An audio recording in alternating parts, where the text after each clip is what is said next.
Kalau dibilang dapat banyak duit, alhamdulillah. Saya dapat rezeki melalui hobi burung itu, khususnya lovebird itu sangat banyak kita waktu itu dapat. Bahkan kalau misal dihitung-hitung sekarang ya, alhamdulillah ini real dan fakta. Saya waktu itu membangun rumah itu dari hasil lomba. Karena waktu itu saya paling kecil itu dapat 35 juta dalam sebulan. Sob, 35 jeti sob itu kayak gajinya Sorry, bukan eselon 1. Bukan sebulan, seminggu. Seminggu 35 tuh seminggu. Kalau punya lovebird konslet ya, intinya harus kuat mental.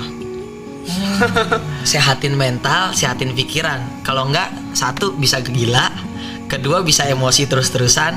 Bener gak? Itu fakta.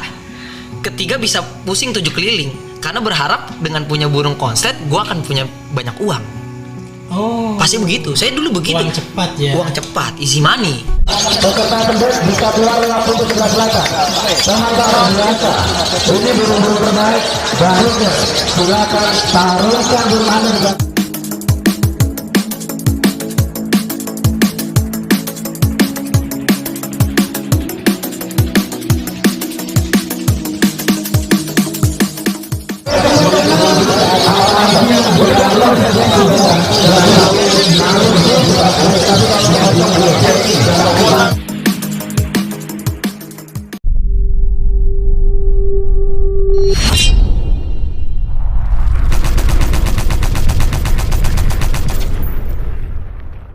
Tapi waktu itu merawat burung konslet susah nggak? Kan menjaga kekonsletannya itu kan cukup itu kan, apalagi ketika digantang nggak jalan kan Pusing juga kepala. pusing juga ya, karena harapannya besar, pengen uang banyak. Susah nggak waktu itu ngerawat konslet? Ngerawat konslet itu emang bener-bener susah. Karena pertama, sebelum viralnya itu, saya harus bener-bener dari logika aja gitu ya. Burung 7 sesi itu bunyi terus, ya kayak manusia lah, nyanyi terus selama anggap 3 jam. Apa nggak serak setiap hari? Itu dari logika aja. Berarti saya harus bener-bener ngerawat dari segi tubuhnya. Ini suaranya, pita suaranya dari makanan-makanan yang nggak menimbulkan birahi. Karena kalau misalnya seandainya burung itu birahi, pasti dia pengen kawin dan dan suaranya akan merusak akan, rongga juga kan ketika dia fokusnya kawin bukannya fokusnya bunyi. Tapi sepanjang karirnya itu kampret itu stabil konsernya itu. Nah, alhamdulillah stabil, tapi viral tuh Om. Jadi saya nggak munculin kampret kurang lebih 6-8 bulan. Kenapa? Itu mandek Om.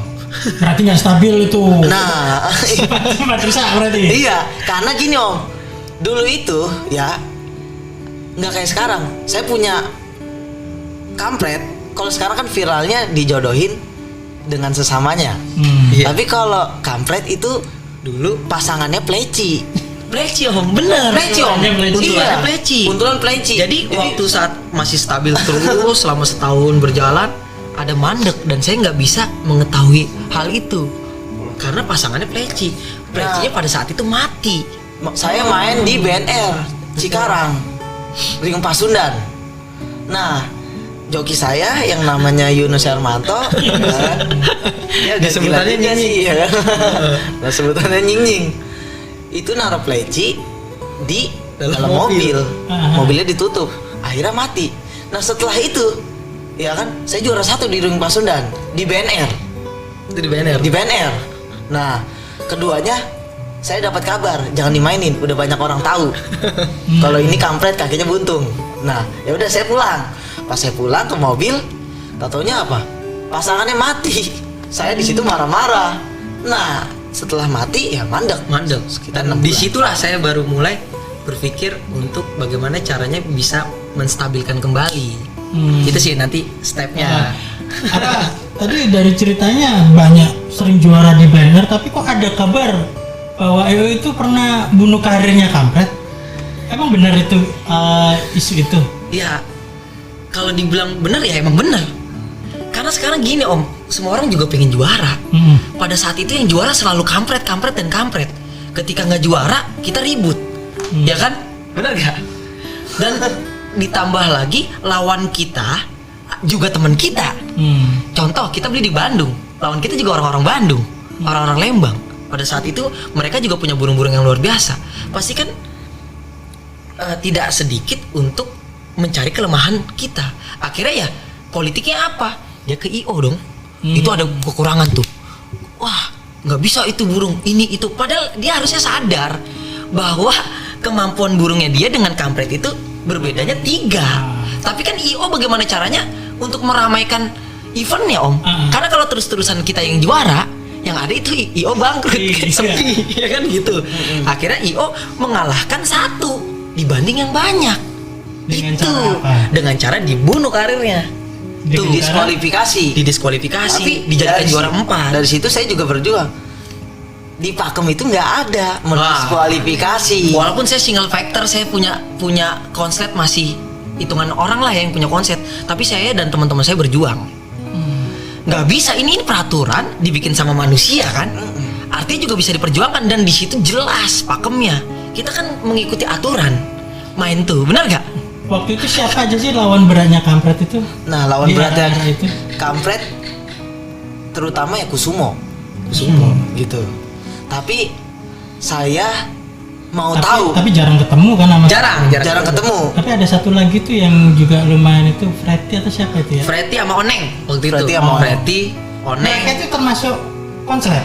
Kalau Ya, dibilang konslet, iya konslet. konslet. Freddy konslet, Oneng konslet. Dulu belum ada yang lain-lain sih.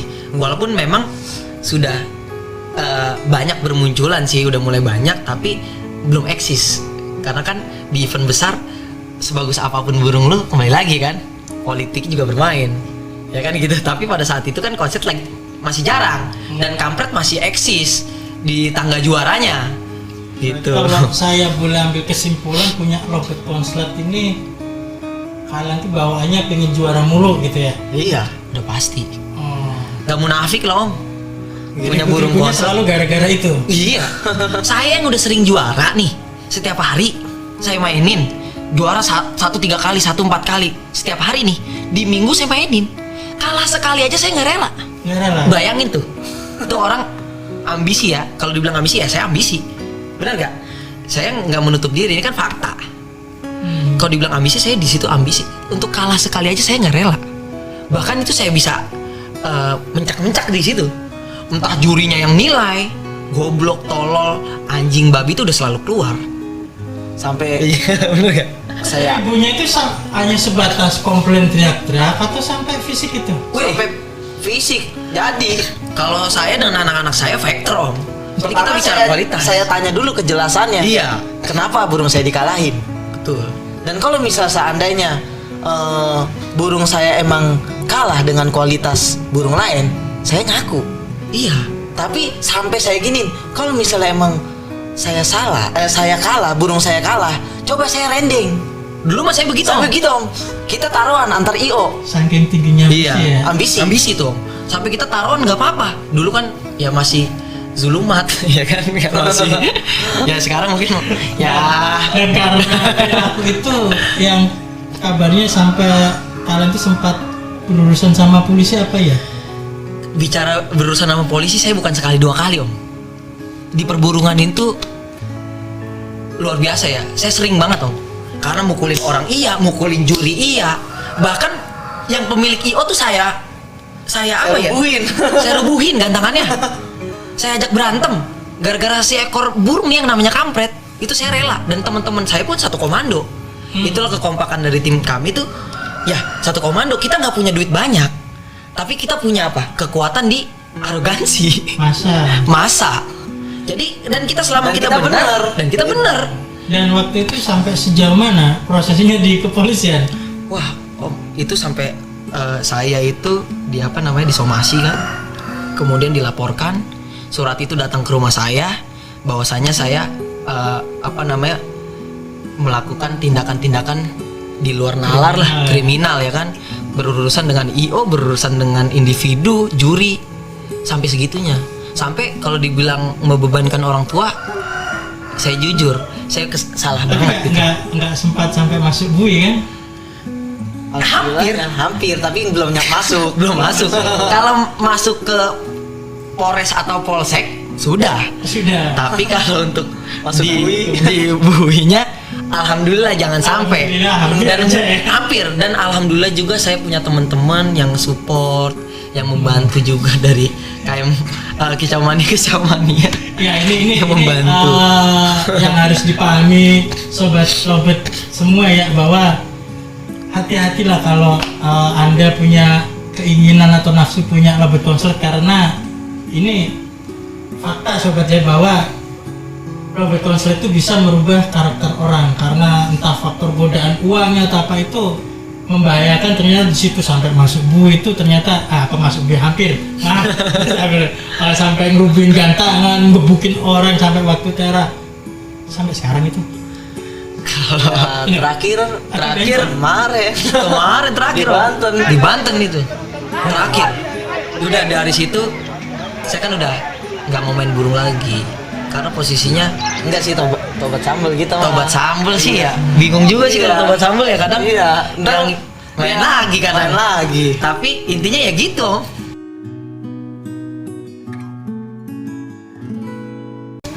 Kalau dibilang di lobi juri ya pernah. Kembar. Nih muatan, bahasanya tuh muatan ya kan? Muatan event ini lagi full nih. Lu mau masuk nggak atau mau main di sini nggak? Kalau emang lu mau main, ya kan? Dan burung nanti gua kasih. Kita cengin lah, gua kasih lah kuota. Dan sebenarnya bukan burung mana yang paling bagus, duit mana yang paling kenceng, gitu. Saat ini karena semua burung konslet. Itu dulu yang dilihat. Sebenarnya ada dua kemungkinan kenapa saya harus ikut bergabung di tim mereka, tim besar. Karena mata angin mengatakan bahwa tim besar itu lagi kokoh. Bener gak? Lagi panen juara. Ketika saya ngikut ke mereka, di satu sisi saya punya burung kualitas, di sisi lain ada kekuatan dan muatan yang ingin dari tim tersebut juara SF atau juara BC. Nggak mungkin kok saya nggak kena percikannya.